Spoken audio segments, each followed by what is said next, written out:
आझाद मैदानात उपोषणाला बसलेल्या मनोज जरांगेंना पाठिंबा देण्यासाठी आता मराठा बांधव येऊ लागलेत। या मोठ्या संख्येने आलेल्या मराठा बांधवांमुळे सीएसएमटी परिसरात वाहतूक कोंडी झाली आहे। सलग दुसऱ्या दिवशी इथे कामावर निघालेल्या नागरिकांना त्रास सहन करावा लागतोय। तिथली काय परिस्थिती आत्ताची आहे जाणून घेण्यासाठी जाऊयात आमचे प्रतिनिधी सचिन तोडकर यांच्याकडे। सचिन, रात्रभर कुठे ना कुठे विसावा घेतलेले मराठा आंदोलक हे आता पुन्हा एकदा आझाद मैदानाकडे निघत असतील। काय चित्र आहे सध्या सीएसएमटी बाहेरचं?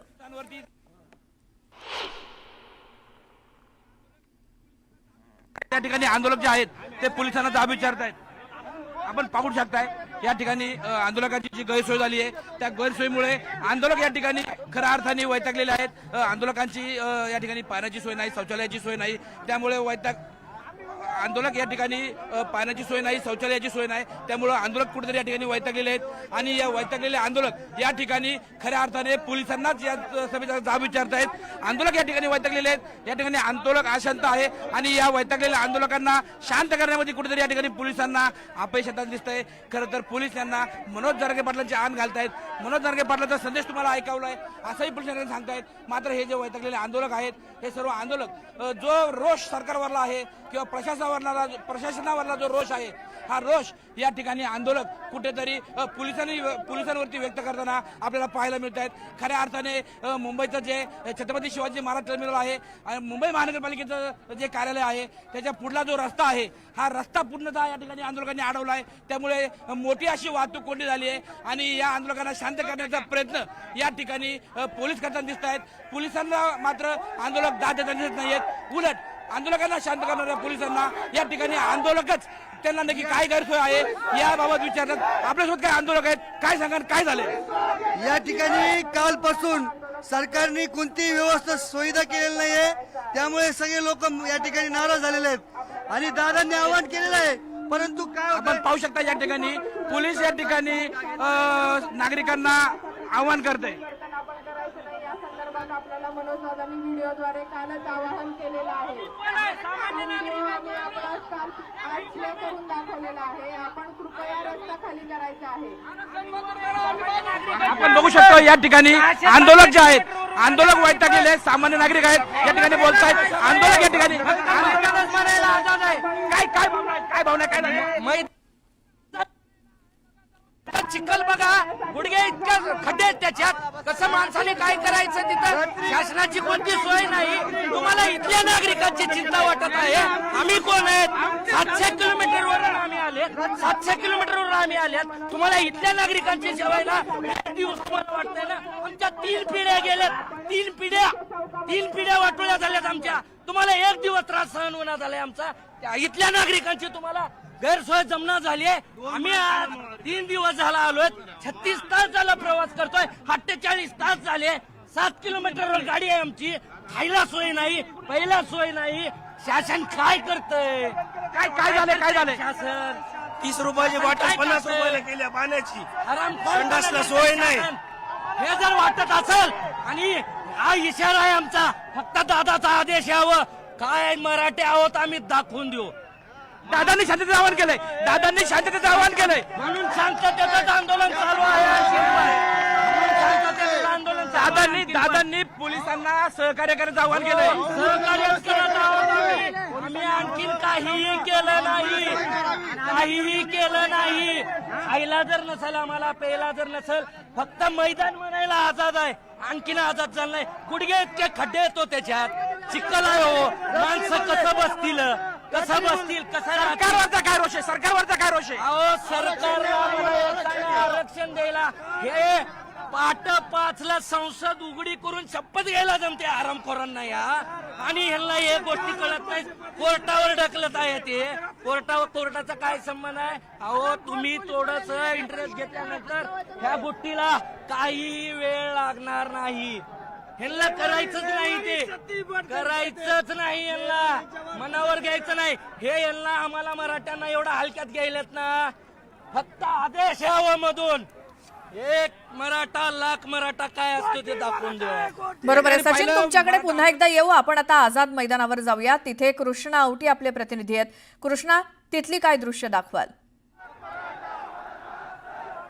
नक्कीच आपण पाहू शकतो कालपासून मनोज जरांगे यांचं पाटील यांनी जे आहे ते आमरण उपोषण सुरू झालेलं आहे. अगदी काही वेळातच जे आहे ते या आंदोलनाला 24 तास पूर्ण होतील आणि जे मराठा आंदोलक विश्रांतीसाठी संपूर्ण आजूबाजू आझाद मैदानच्या आजूबाजूच्या परिसरात गेले होते ते आता पुन्हा एकदा आझाद मैदान येथे जे आहे ते जमायला सुरुवात झालेली आहे.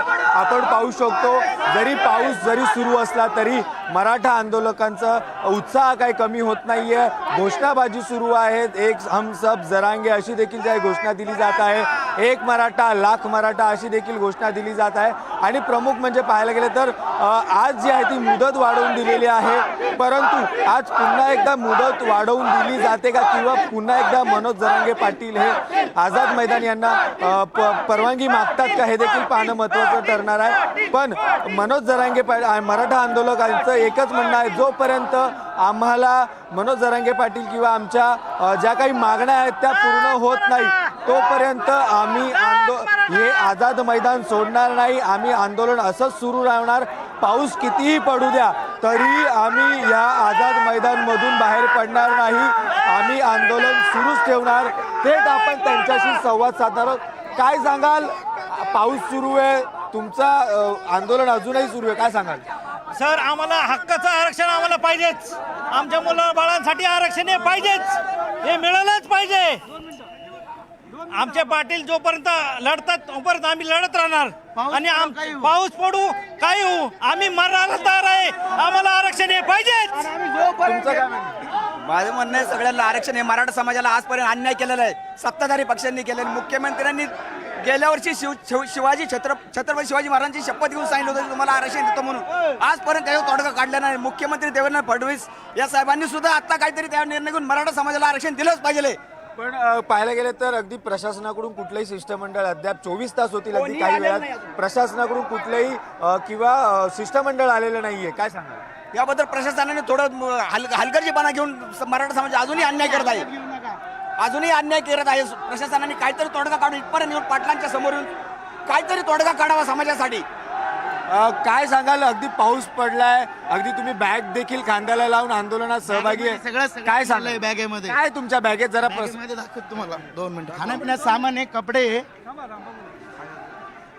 नक्कीच आपण पाहू शकतो अगदी ही सॅक बॅग घेऊन जे संपूर्ण कपडे असतील किंवा जी संपूर्ण गरजेचा लागणाऱ्या वस्तू आहेत या सर्व बॅगेत जे आहेत आपल्याला घेऊन सोबत आंदोलन करताना आपल्याला पाहायला मिळतात. अगदी राहण्याची व्यवस्था नसल्या कारणामुळे सर्वच कपडे वगैरे सर्वच एकत्र घेऊन एकत्र आपण पाहू शकतो दृश्यांमध्ये. अगदी घोंगडी असेल, चादर असेल किंवा राहण्याची सोय. काय सांगाल? दादा आम्हाला फक्त आमचं हक्काचं आरक्षण पाहिजे. ओबीसी मधून पाहिजे. शिक्षणामध्ये आजकाल मुलं खूप आत्महत्या करतायत. का बरं करतायत? हे सरकार विचार नाही करत का? आई वडिलांनी कुठून 10-10, 20-20 लाख रुपये आणायचे पर इयरला? लाखो रुपये लागतात शिक्षणामध्ये. हे ज्याला कळतं ना, हे ज्याला कळतं त्यालाच आरक्षणाची झळ कळती.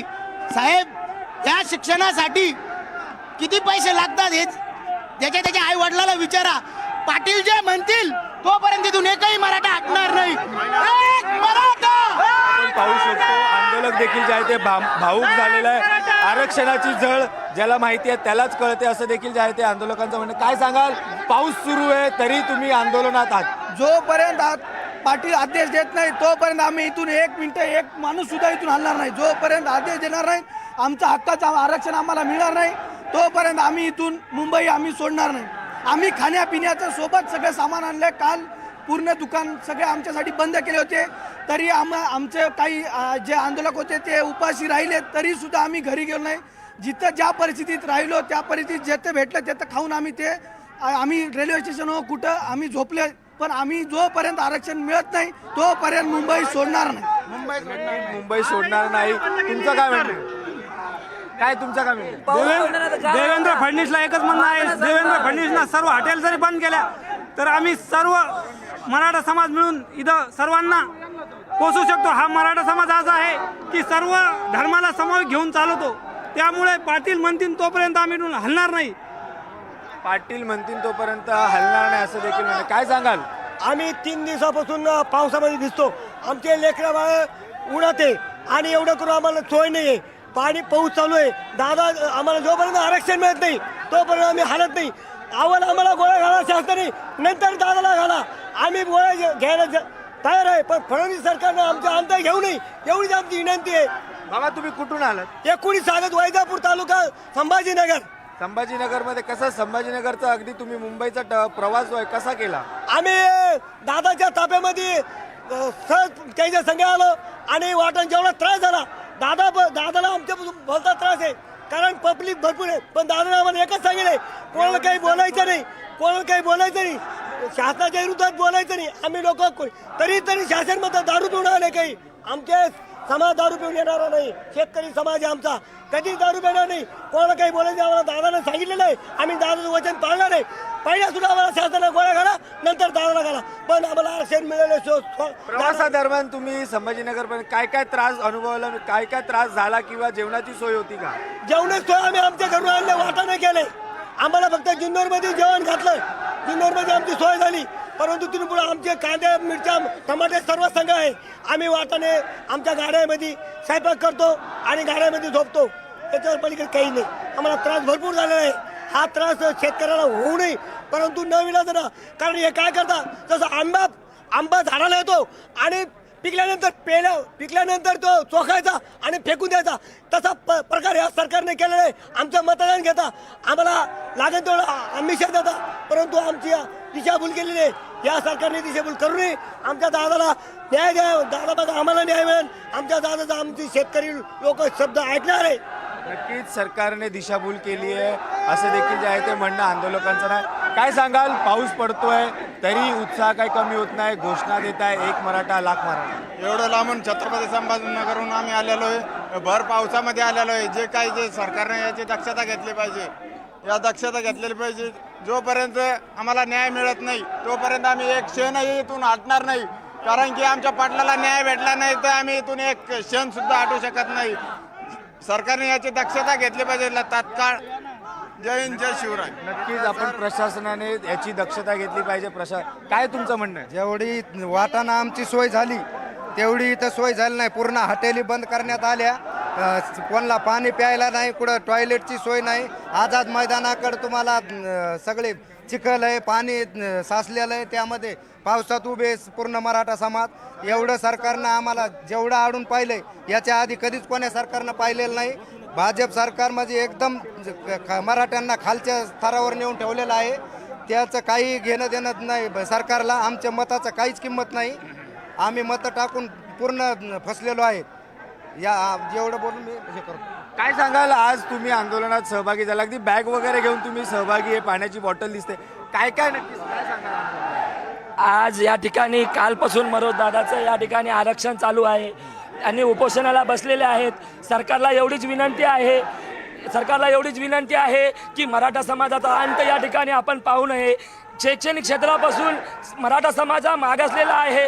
सध्याची जर परिस्थिती बघितली, आपल्याला जर MBBSला मुलं लावायची असतील, मराठा समाजाचे त्या ठिकाणी 95-95 मार्क घेऊन मुलं MBBSला लागत नाहीत. या ठिकाणी अल्पसंख्याक हा आरक्षणामध्ये जो गेलेला प्रवाह आहे, त्या प्रवाहातील 60 मार्काचे मुलं या ठिकाणी MBBSला लागत आहेत. त्याचबरोबर नोकरीमध्ये आरक्षण नाही मराठा समाजाला. आज मी BPEd, MPEd, योग शिक्षक डिप्लोमा करून मी आज इतरत्र फिरत आहे. त्यामुळं माझ्या सरकारला विनंती आहे, फडणवीस सरकारला कळकळीची विनंती आहे, आज नाही तर उद्या या मराठा समाजाला OBCतून आरक्षणाचा मार्ग तुम्ही मोकळा करून द्यावा. आणि या ठिकाणी आमचा जो राजा बसलेला आहे त्याला आम्ही शेवटच्या श्वासापर्यंत त्याच्या पाठीमागेचे आम्ही भक्कमपणे उभं टाकणार आहोत. एवढंच आपल्याला या ठिकाणी बोलतो. उच्च शिक्षित देखील आहात, तुम्ही शिक्षण देखील उच्च घेतलेलं आहे. अगदी तुम्ही आंदोलनाला सहभागी झाला, तुमच्या खांद्यावर बॅग दिसते, काय बरं या बॅगेत जरा सांगाल? या बॅगेमध्ये सर्वच आहे. मी झोपल्यापासून घरून जी सिदोरी आणलेली आहे ती आपल्याला या ठिकाणी दाखवतो. चार्जर आहे सोबत, घरच्यांशी कॉन्टॅक्ट करायचं. त्याचबरोबर आम्ही रेल्वे स्टेशनला झोपलेलो आहोत. हे आमचे कपडे आणलेले आहेत. आम्ही जवळपास दादा जोपर्यंत जेवढे दिवस या ठिकाणी राहतील तेवढे दिवस आमचं या ठिकाणी नियोजन आहे. स्वखर्चाने आतापर्यंत मराठा समाजावर या ठिकाणी ताशेरे ओढल्या गेलेत की मराठा समाजाला कोण अन्न पुरवतो. हे बघा, हे स्वतःच्या घरून कापड आणलेलं आहे. ही सतरंजी आहे. ही आईने माझ्या दिलेली शिदोरी मी सोबत आणलेली आहे. त्याचबरोबर जेवढे मला जेवढं मला समजा शक्य होईल मला राहण्याचं या ठिकाणी तेवढं मी घेऊन आलेलं आहे. उच्च शिक्षित आम्ही असल्यामुळं आम्हाला या ठिकाणी नोकरीमध्ये न्याय मिळत नाही. सरकारनं क्रीडा शिक्षकांचं माझं शिक्षण हे पूर्ण क्रीडा शिक्षकाचं झालेलं आहे.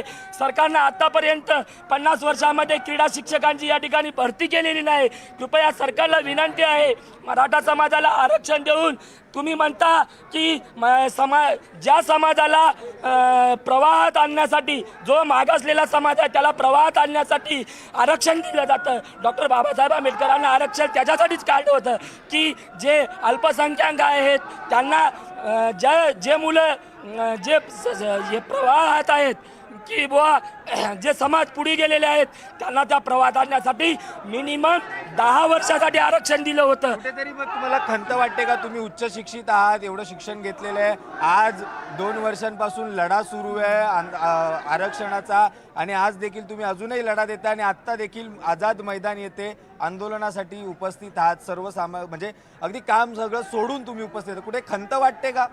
खंत तर निश्चितच वाटणार आहे, कारण की आई वडिलांनी शेतामध्ये कष्ट करून आम्हाला जे शिक्षण दिलेलं आहे की बुवा आपला मुलगा उच्च विभूषित व्हावा, कुठेतरी त्याने समाजाचं कार्य करावं, सत्कार्य करावं, यासाठी त्याने जे आई वडिलांनी आम्हाला शिक्षण दिलं त्याचा या ठिकाणी कुठेतरी गैरवापर होत आहे. सरकारला एवढीच विनंती आहे की मराठा समाजाला लवकरात लवकर आपण आरक्षण द्यावं.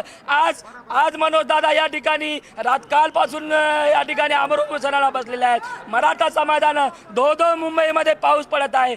मराठा समाज दादाच्या पाठीमागं आहे की या ठिकाणाहून 1 इंच हटायला तयार नाही. आम्ही जोपर्यंत आम्हाला रिझल्ट येणार नाही तोपर्यंत या ठिकाणाहून या आझाद मैदान आम्ही सोडणार नाही. नक्कीच आझाद मैदान आम्ही सोडणार नाही. पण पाहायला गेलं तर 24 तास काही वेळातच जे आहे ते पूर्ण होतील मनोजदादा जरांगेच्या उपोषणाला. काय प्रतिक्रिया आहे? तुम्ही आंदोलनात पुन्हा एकदा सहभागी झालात सर्वत्र. हे सरकार म्हणत आहे की दादाच्या पाठीमागं कोण नाही. मला सांगा, हा पूर्ण सध्याचा काळ जो आहे तो पूर्ण सणावाराचा काळ आहे. तुम्ही म्हणताय ना की दादाच्या पाठीमागं कोणी नाही. आज गणेश उत्सव प्रत्येक गावात आहे. दादानं जो गणपती आणला त्याच्यासोबत आमचा पूर्ण मराठा समाज आलेला आहे. आता सध्या गौरी महालक्ष्मीचा सण खेड्यापाड्यात आहे की आम्ही आमच्या घरी सांगून आलो की तुम्हाला महालक्ष्मी तुम्ही तुमच्या याच्यावर करा, आम्ही दादाच्या सोबत दादाच्या लढ्यामध्ये आहो. आणि तुम्ही म्हणताय ना दादाला हे स्क्रिप्ट कोण लिहून देते? हा पूर्ण मराठा समाज दादासोबत आहे.